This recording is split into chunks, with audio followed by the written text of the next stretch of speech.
How to deposit check on Cash App. Hi everyone, welcome back to the channel. In today's guide video, I'll simply guide you through the steps on how you can deposit check on Cash App, so just make sure to watch the video till the end. In order to deposit check using Cash App, all you have to do is simply go ahead and first of all launch Cash App on your phone.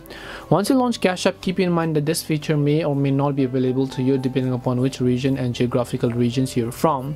Because normally when you come to the home page, you'll be able to see a list of ways to add money, and normally sometimes you'll have the option called mobile deposit or check deposit. When you tap on the check deposit option, you'll be asked to enter the details, but if it's not there, then it means that it is not available for you. You still need to have some requirements completed in order to successfully deposit check using Cash App. Now sometimes you can also just talk to customer care by tapping the profile icon from the top right, scrolling down, going to the option called support, and then just selecting the option called chat. Let the Cash App support team know that you want to verify a check using Cash App. How can you go ahead and then do that?